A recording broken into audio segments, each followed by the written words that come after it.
Okay, we're going to do take two right now. Sometimes we just have technical difficulties in life. I know y'all have them too. So good morning again. My name is Starla Leverett and welcome to Briefly Legal. I am the General Counsel for the Alabama Real Estate Commission.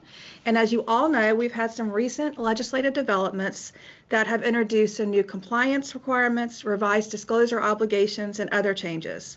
When legislative change occurs, the difference between disruption and opportunity lies in preparation. So hopefully today I can provide you with some figurative tools to help you with practical guidance, translating statutory language into day-to-day application. These tools will hopefully bridge the gap between legislative intent and practical implementation. As always on Briefly Legal, I want this to be as interactive as possible. So if you have questions throughout, simply raise your hand and we will unmute your mic. And also I'll pause to ask for questions after certain topics. All right, so the first step is, where are you going to find these tools? Where can I help you find these tools? I'm going to do something a little bit different today, and I'm going to be sharing my screen because these are going to be found on our website. So hopefully you visit our website often because it always has updates and a lot of different things. You're going to go to the Laws tab. You're going to scroll down to Statutory Changes. And here it is. This is going to be pretty much everything I'm talking about today. It's going to be at your fingertips, so you can go back and use it as a reference guide. So you can see at the top, we have the legislation that was introduced last year in April. And this was House Bill 230, and this was introduced by the AAR. And it was basically a reactionary bill to the NAR lawsuit. So you can actually go and read the actual legislation. It's never very exciting at all. I help write it sometimes, and I don't like to read it either. So we've done a summary for almost all of our legislation.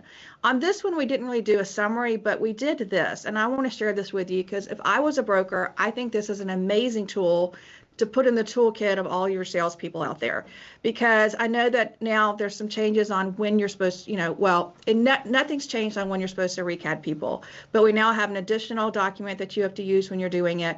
And so this is just a good tool to say, what do I use when? And it addresses when you're working with the buyer, and it addresses when you're working with the seller. Obviously, recad, same as always. I mean, there's changes within recad, but it's, still the big menu of what the law says are the brokerage services that are offered through with the state of Alabama. And then you're going to have the new one. It's not new, but it's going to be used in a new way that I know you guys are already doing this. I call it the ADOP, the Agency Disclosure Office Policy. And this is the form that you now have to use with a consumer when you are initially meeting with them. And it sets forth how the commission works within your brokerage. So a lot of people have said, since you're supposed to kind of do the recad and the ADOP at the same time, can you combine these documents? Absolutely, you can. So the only form that's provided by the Real Estate Commission is the recad form. So you can put that on the front and maybe put the ADOP on the back. So you're just dealing with one piece of paper. We have no problem with that. We just ask you not to change any of the language because that language is statutorily done. So no changes can be done to it. The Agency Disclosure Office Policy, that is something that's done by the individual brokers. There's not one form out there that says this is what this is supposed to look like. And the reason for that is because every brokerage can offer different brokerage services. So they are going to vary. I do think the AAR put some examples on their website because we do have that additional requirement now that the compensation has to be included in there. And so I think they gave some examples of that. I also want to let you know that although we don't provide this form, we have had brokerages reach out to us and show us their ADOP to say, hey, does this meet the requirements of the law regarding the commission language? And so we definitely would be happy to look at it and send you back a yes or no, or help you kind of work through that. So we're always here to do that. It's very important, and I know that you know this from recad, but also with the ADOP now, that we want these to be signed by the consumer so that we know you had the conversation and showed them the document. However, if they refuse to sign it, just still, as we've said before, please notate Starla refused to sign this on February 11th, and then when it goes into your file for auditing purposes, we will see that. And of course, obviously with a brokerage agreement, as we all know, without a signature, that is not a valid agreement in the state of Alabama. So this, again, is just something that I think is good just so people know, when am I supposed to do this? And as it's been in the past, and with ADOP, if you are doing property management, you do not have to do either one of those. So one thing to remember is that if you're questioning, do I have to do the ADOP? Do I have to do, if you have to recad, you have to ADOP. So those two items are married together. So when it comes to this, it's not the type of transaction it is. So it doesn't matter if it's commercial or residential or land. That does not play a part in this. What matters is who is on the other side. So the only reason you would not have to do it is if the other entity was like an LLC, a corporation, something like that, then you would not have to recad them. But if it's anything else, so it's not tied to the type of property, it's tied to who's on the other side of the transaction. Does anyone have any questions about that? All right, so we're going to move on. So this section right here, it is House Bill now 382. It says at the top, Act 2025-380. These are the items that went into effect October 1st of last year. So again, we have the entire legislation here for those that want to read through it and give a deeper dive into it. But we also have a summary, which I think is also just a good thing maybe to have to print out, make sure the salespeople get it, to make sure they know that all this legislation is new, to make sure they're working within the confines of license law. So within here, we just go through basically everything that's within this legislation that went into effect October 1st of 2025. So one of the things is that, so, you know, this is a good place to start. It's a summary, and it lays out, of course, it lays out some definitions and some other things, but when you're getting into the meat of the legislation and how it's affecting you on a day-to-day basis, it comes back to the recad, and it just is telling you the changes in recad. So if you come back here, you're going to see that there's a new recad form that we did statutorily, and right here, and I'm sorry, we did that by rule, made the changes because of the new law.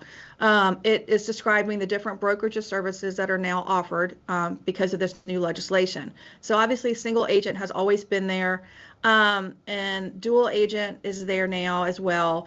The word broker and the transaction facilitator, the word that was transaction broker is now transaction facilitator. It's just a change of name that better describes what's going on.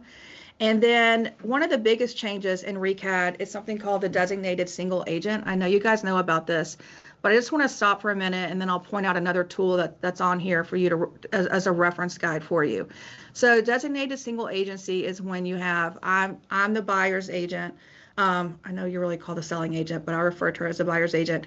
The buyer's agent, and I'm in ABC Realty brokerage. And then over here, Jeff is the listing agent. So we're in the same brokerage, but we both have each side of the deal. So when that happens, our qualifying broker has to, in writing, designate us each as single agents. And qualifying brokers, that designation is something that needs to go in the file. So for audit purposes, it's there when we're looking through the closed file or the failed transaction. So make sure that happens. One thing, there's two things I want to point out with designated single agency. The first is, if you are working for a brokerage where you have a lot of branch offices, so I have the big brokerage here, and then I have a branch office in Fairhope, and I have a branch office in Birmingham. And I am, again, buyer's agent, and Jeff is the listing agent. If we both want to do this deal, each of our unique qualifying brokers at our branch offices are not the ones to designate us as single agents, because my qualifying broker has no control over Jeff, vice versa. So the person who would be designating that single agency is a qualifying broker of the parent company. So that's who's going to do the designation. So I want to go back to our different things we have here. And there's something in here that I think is very interesting. And I think especially for qualifying brokers, I think this is a great thing for you to read and just kind of keep, you know, in the back of your head, is a situation that we did not intend until after the legislation passed, and then we realized we were kind of at odds on how maybe some commissioners thought about it, how the legal staff thought about it.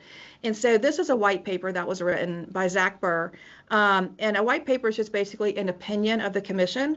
And the question is, can the qualifying broker designate him or herself as a single agent? And this white paper, the opinion of the commission is, it is not a violation for that to happen at all. However, it can be a slippery slope due to the requirement of broker supervision. So again, I'm the buyer's agent. I've been an agent for 2 weeks, and my qualifying broker has designated himself as the listing agent. as a designated single agent for the sellers. So I go to him and I was like, this is my first contract I've ever written. Can you help me? Well, he's on the other side of the deal. So no, he really can't. So just, it can lead to, if the deal goes, awry and there's litigation involved, it could come back to, was that qualifying broker actually supervising this new salesperson because he was actually on the other side of the transaction? So again, it's an interesting tool just to read that, to understand and know what could go wrong in designating a qualifying broker as a single agent. Another thing on here is we're going to drop back down to the summary because we're going to start here to see what it is. So one of the big changes that happened, as you all know, is that Teams is now a part of license law. So prior to October 1st, 2025, Teams was not part of Alabama license law. And so we had to go and start adding some guardrails to what's going on. So one of the big changes we made, or it's not a change, the new legislation produced, is that on how Teams can advertise. And another thing is that the tracking of teams, because that was something that was really missing, was how do we know what team, what brokerage they work for, who's on the team, all that kind of information. So now qualifying brokers have an affirmative duty to keep track of teams. So again, in this toolkit right here on our website is a sample brokerage team form. It's not mandatory. You could write this on a napkin. It's just, this is one that you can use. It just lets you know what has to be on it. The team name, the date the team was created within the company.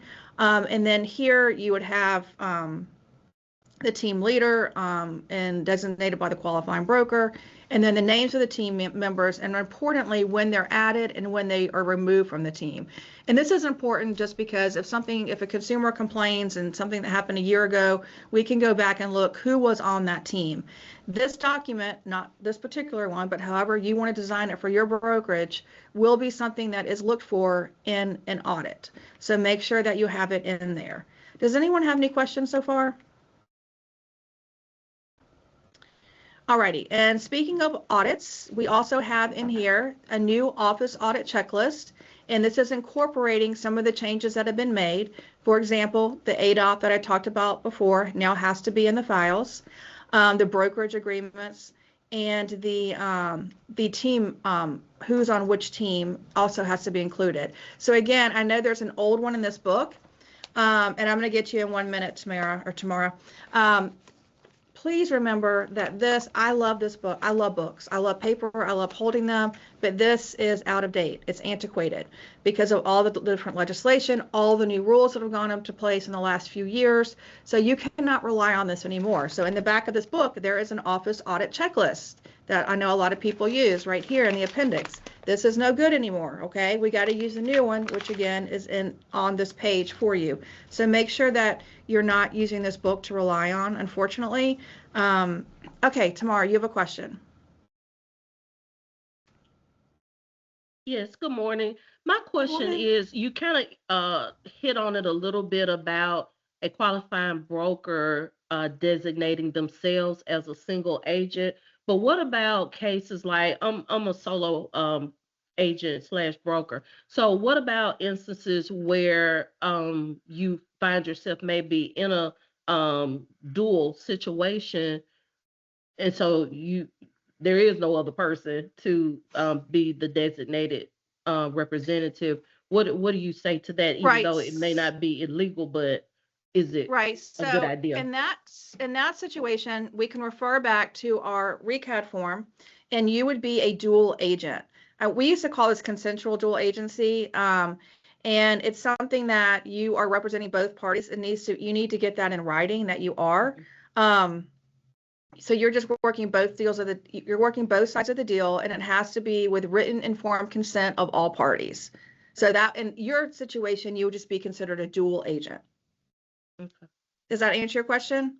It does, but I just really kind of, I guess, the appearance of it. I mean, I know it's not a violation of the law, but like you mentioned earlier about the qualifying broker needed to be careful about designating themselves as a single agent because they would be privy to information. Would that not still be kind of similar in theory?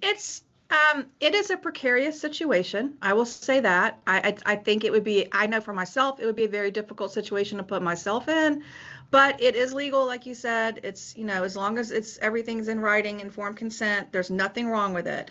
You just have to be very careful with the exchange of information between the parties, that you're not disclosing any confidential information. Gotcha. Thank you. All right, you're welcome. All right, I think I'm about to have another question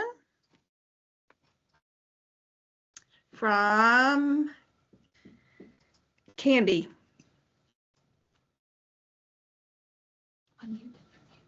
Can you unmute yourself, please?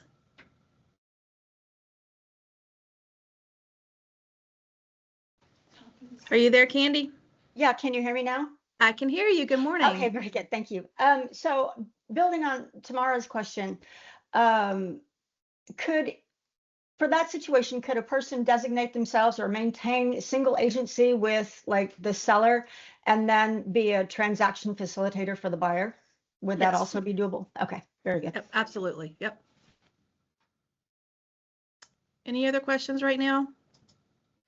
Okay, another tool I want to point out, and I know that I think a Briefly Legal was done on this before, but if you did not watch this, as you all know, there's been a lot of advertising rules, advertising legislation that have come into play with this new legislation.